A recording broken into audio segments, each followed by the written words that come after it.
So I haven't made a video in a while. That's because I've been driving this thing pretty much full time, just carting rock and dirt and whatever else is around because the sun's been shining. So there's been plenty of work around, and maybe a few months ago I swapped the engine out of that grey one over there into this one because the original motor dropped a liner or blew a head gasket, both probably, and was pressurising the cooling system and pushing all the coolant out.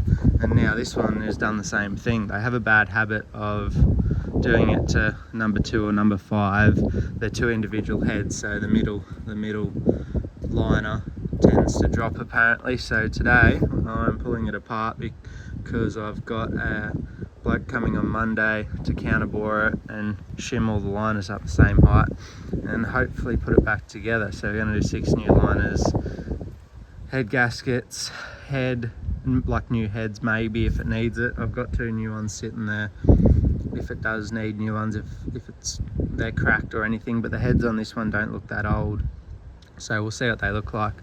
So I'm just going to put the bonnet over and drain this coolant into something so I don't make a mess in the shed, and then I'll plug the compressor and build the air up and start it quickly and just back it in and start pulling it apart. So I haven't done video for a while, so a fair bit's probably changed. I'll have to show you that MAN over there. That's an interesting purchase, not my style, but there's a reason. So yeah, we'll get the bull bar over and bonnet over and drain this coolant into something and plug the air into it. As you can see there, that's where it's been pushing out. Originally this motor had a different header tank and a 4 psi cap, and I swapped the one off the other motor which has a 10 psi cap, and that stopped it from pushing out as much, but it's slowly been getting worse and pushing out more and more each day. So I thought it's about time to do it before I get stuck somewhere I don't want to be stuck and do more damage. So as you can see, those heads aren't green like the rest of the block, so they've been changed at some point, which was apparently 8 to 10 years ago now, but it hasn't done much work since. So we're thinking that they didn't do the liner heights properly, and that's why this has happened. So hopefully we'll find out and it's sort of obvious soon.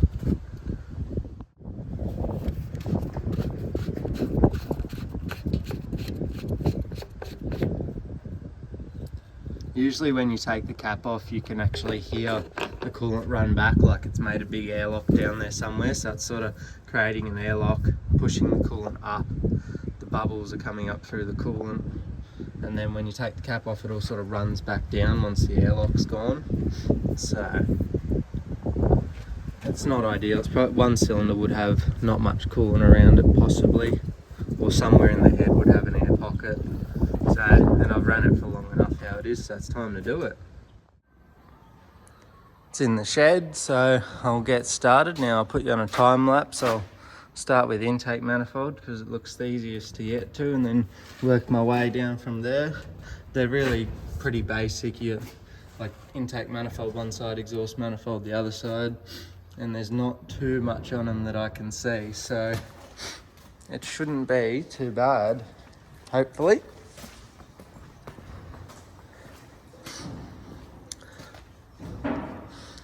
So I can get rid of all that crap and then hopefully just unbolt the manifold and leave it all sit there like the turbo will hold it in place sort of thing, hopefully. But we'll see how I go. Find a good spot to sit this and get stuck into it.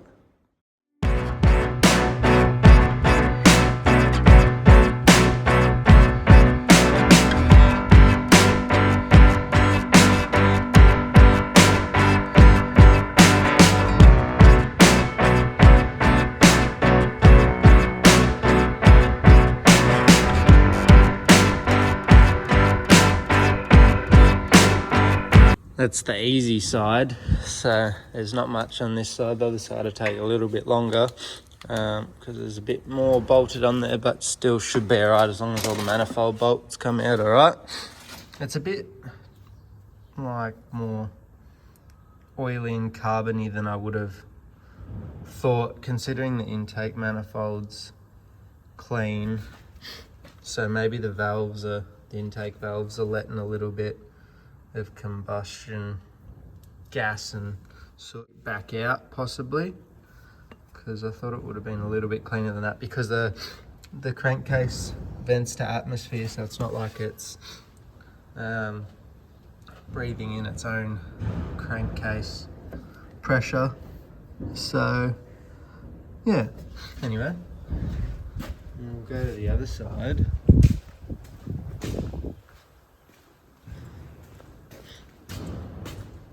And I'll unbolt all this crap and get it out the way. Yeah, I'll set you up on time lapse again and do this side.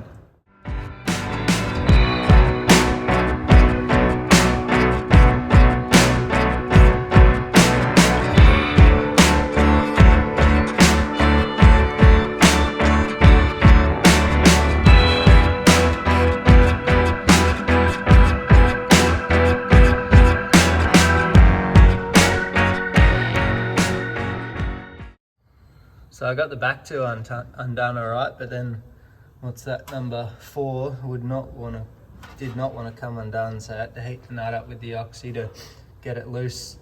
The little insert in the injector that the injector line goes onto was unscrewing from the injector body itself, so I had to hold that with vice grips and then heat the nut up with the oxy. I got it. Hopefully I didn't do too much other damage, but I've got some spare injectors. I don't know if they're any good, but I do have a spare set, but I'll just change that little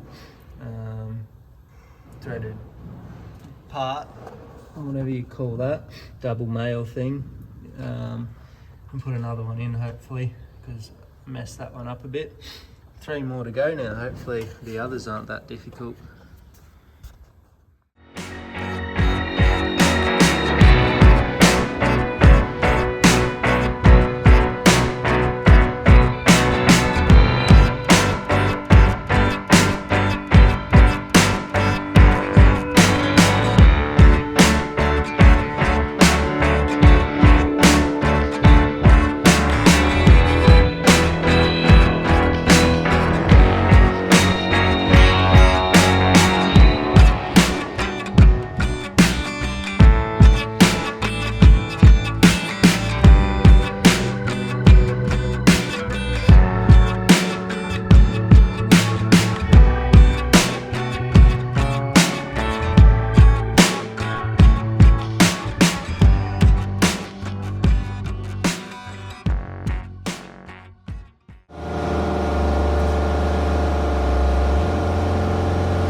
Go down.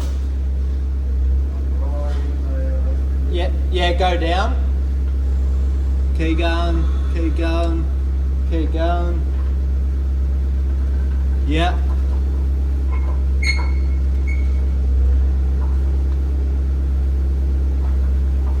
Okay, go up a bit. Yeah, hang on. I'll just...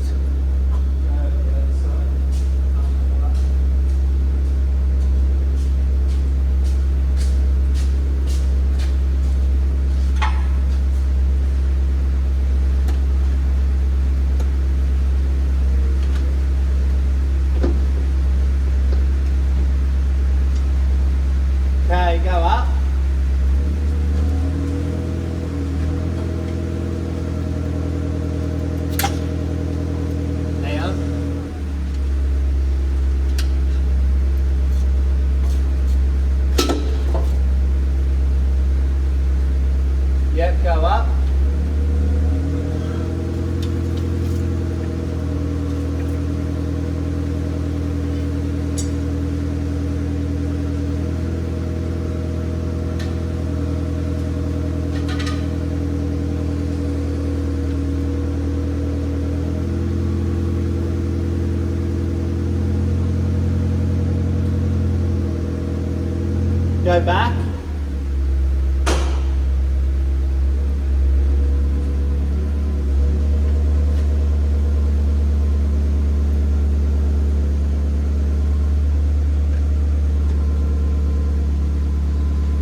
up,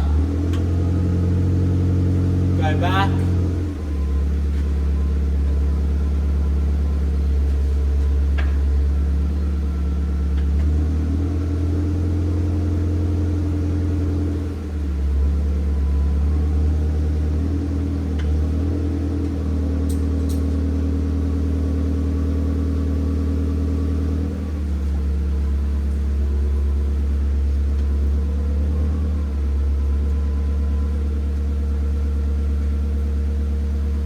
Back cylinder. Yeah.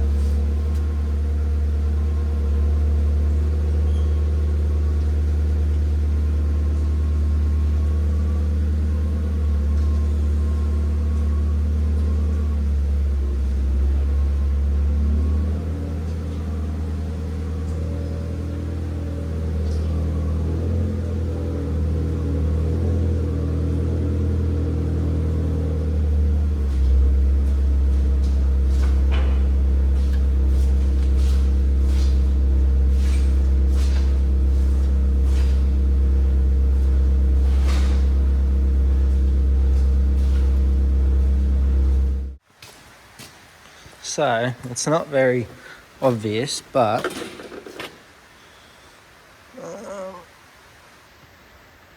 if you see down here, the groove's sort of all clean, but then when it gets up here around that coolant passage just there, it's black and got carbon build-up sort of. So I'm thinking maybe that's where it was.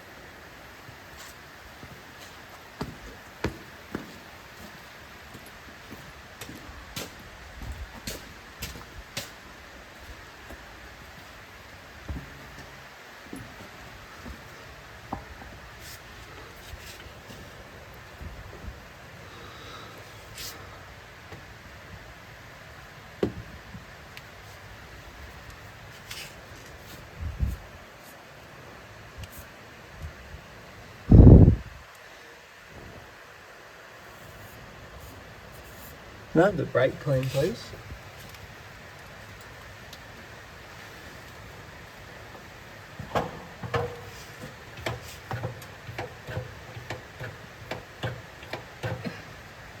Thanks.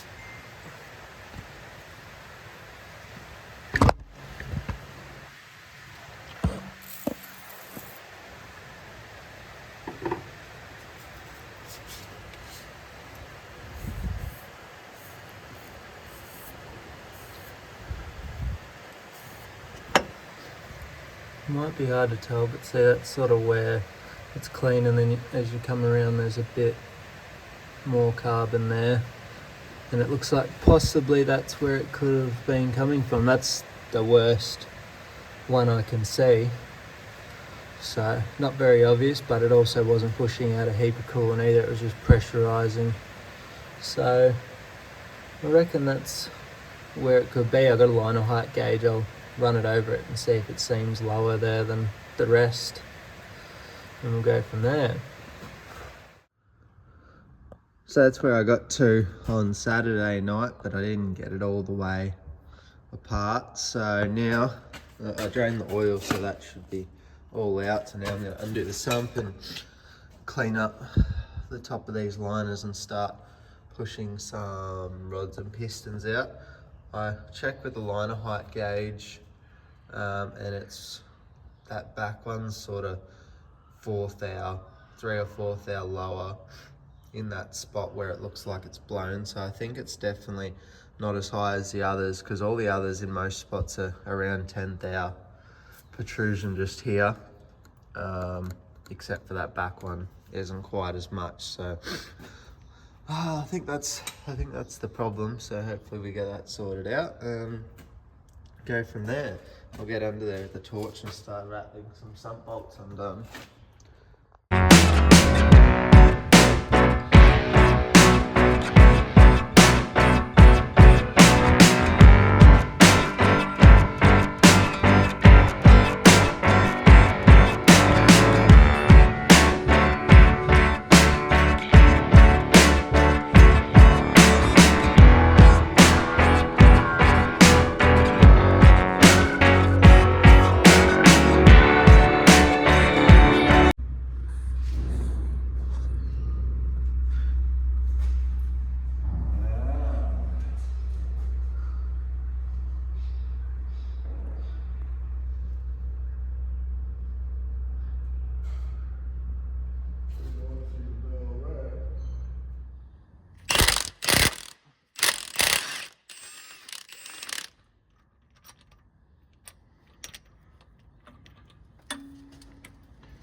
That's number 6 rod cap bearing. It's got a bit of wear in it.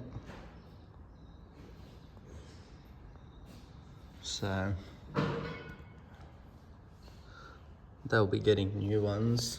There's the piston squirters. I haven't pulled those 2 out because they were the first 2 I took out, and you're supposed to take them out first. So I may have bent those 2 a bit. I've got to pull them out and have a look.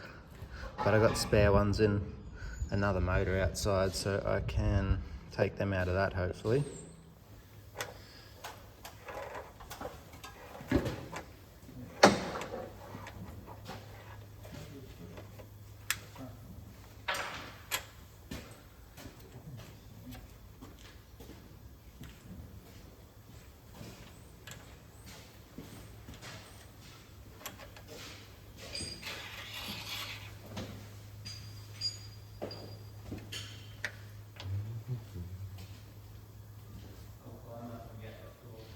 Yeah, I'll just walk over and give it a wash, quick wash. Just wash around that ramp. What's that ramp? I got one over there.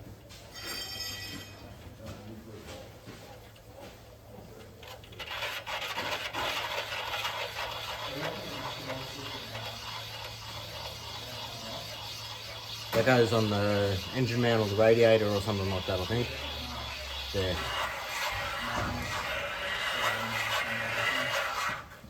Oh no, there's one right here, yeah, it's for the fan thing. Yeah. I knew I'd recognise it.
So he's finished counter boring where all the liners go.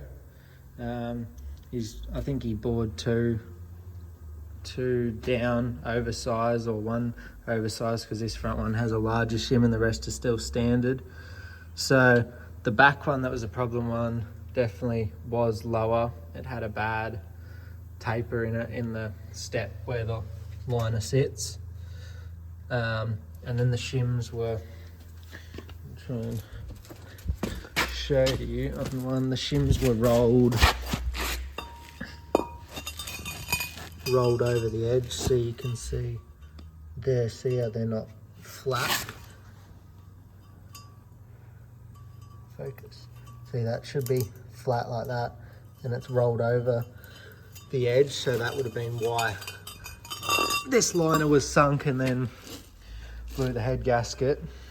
So, but all that should be sorted now, you reckon? So we've got to wait on main bearings and rod bearings because we had to wait till it was apart to see whether it had standard bearings or oversized, but they're both just standard, so you can see that's got some wear on it.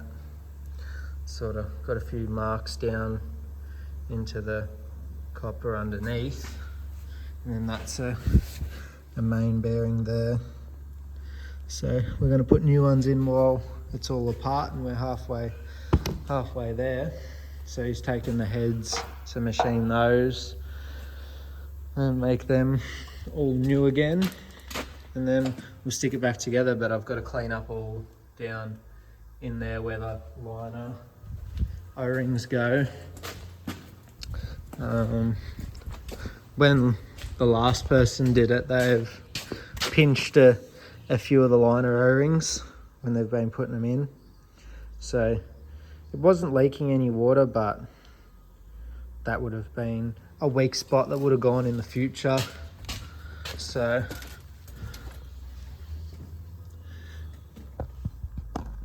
we've got to clean out all those grooves down there and then clean out the crank, because number one, see all that rust and like sand, that's all down there. And clean out that oil hole in the crank and make sure there's nothing where it shouldn't be. So yeah, just lots of clean up now. I got two tyres to fix. So I got one. This one's off the bead. This one goes flat. So I've got two punctures there, and I've got a worn out one there. And then I've got to fix the diff locks because I didn't make it up a hill the other day and had to. So they're all electric over air, and some of the solenoids don't work. So I had to swap the Pt1 to the diff locks so I could get the diff locks in to make it up the hill. And that wasn't a great, I'd never had the diff locks work before, so that wasn't a great time to find out if they worked or not. I was a bit nervous, but they did work, so just got to change those solenoids out. Got to change the pinion seal there, that's leaking. May do the output shaft seal as well because that's also wet around it. I did them when I got roadworthy on the truck 50,000 Ks ago, but it's had the breathers blocked up a couple of times since then and sort of pushed it out. So I think the seal's a bit average. And yeah, that's where we're at the moment. So I'll do that and slowly chip away at it. So I've cleaned up where all the liner O-rings go and given the crank a bit of a clean because all the rust and crap fell over the crank down there pretty much when we pulled the liners out. I still cleaned the deck up a bit. I cleaned it a bit, but I'll give it a bit more of a go. Clean where the sump gasket goes, but I'm waiting on main bearings and big end bearings still, so I got a bunch of other jobs to do. I've changed that headlight globe. I've got to put new indicators on the front of the bull bar because when the bull bar's down you can't see those indicators on the corner, like if you're in a car or something. Under here, I'll show you these ones. There's a row of electric solenoids which operate the diff locks, PDO, exhaust brake, all that stuff, and I don't think the diff lock one is working, so I'm going to change them out. So that end one just here is the PDO for the hydraulics. So I'm just going to put those wires on each of these ones and see which ones actually aren't working, and then make sure those ones on the bench work and just swap out whichever ones aren't working so that the diff locks work, because I don't want to get stuck on a hill like I did before and then have to get out and under here, and I had to undo this airline here, which is the PDO, and then plug this airline here in, and that was diff lock in and cross and power divider, and then to get it out you have to plug this airline in and give it out, and that disengages the power divider and diff locks. They're both in at once. You can't just have power divider or diff locks, you have to have both at once. So we'll do that. Then I've got pinion seal there to do, so I'll pull that out next. Move the rear number plate because you can't see it. Number plate light's broken, so I'll stick that back on. One clearance light doesn't work, and then we've got 3 flat tyres across the back axle, so that's what I'm doing at the moment. I'll just try and find my side cutters because I can't find them to put new ends on, because these ones, when you take them off, it's a bit hard to see there, they just fall to bits, and these ones are a bit dodgy. That's for high and low. High and low is electric on the gear stick as well, not like a Road Ranger it's still air operated in the gearbox, but it's just got wires from the gear stick down to here, and then from there it goes to air to the gearbox.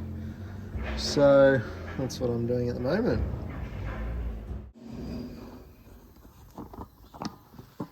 So I'm laying under here again. We're just currently going to start rolling in the main bearings because they showed up yesterday afternoon, the mains and the big end bearings. So as you can see here, I've got an old one on the right, a new one on the left. So the old ones do have some wear, so while we're in here we'll change those. And I've just pulled off all the middle ones, so it's 2, 4, 5 middle ones, and then we'll put those caps back on and do the first and last one. Otherwise, if you take them all off, they'll squash the front and rear main seal, and then you'll have leaks. So we're just about to start rolling them back in. I might put on a time lapse so you can watch, because it'd be boring watching me put 7 sets of shells in.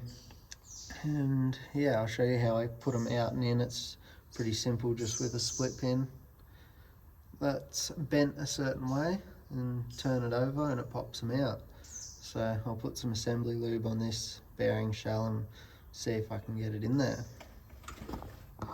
So pretty much what I do to get these top main bearings out up there is I just, because there's no compression or nothing in it, I can turn it by hand. So I grab the balancer and turn it over till the oil hole is just appearing there, and then I have this split pin that I just clamp it in the vise and hammer it over into a T. And don't, like, because you got it's a bit hard to see, the tang of the bearing shell on this side, so you want to put it on the opposite side, or otherwise you'll drag the whole tang around the entire crankshaft, and you don't want to do that. So you slide it in there, and then you turn it back the other way, just like that, and then you can see how that's grabbed that, and it's starting to roll that bearing shell out like that. And then you just sort of try and catch it. I'll try and catch it with one hand.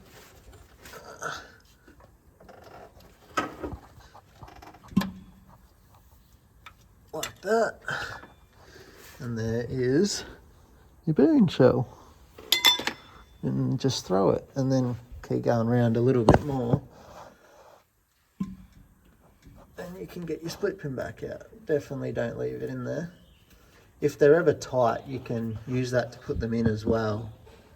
But I didn't have a drummer, I just pushed the first one in by hand. So I think they'll go in pretty easy because I got all the others, all the others off, most of the weights off it. It's not clamped up so hard, and I just did these ones up hand tight for now. And then once they're all in and all the caps are on, I'll torque those up, and then I'll pull the first and last one out. But I got to take the oil pump for the first one, got to unbolt that, so it's a bit annoying, but anyway, I'll do that. Alright, I'm going to clean up that crank journal there and get ready to put the new one in.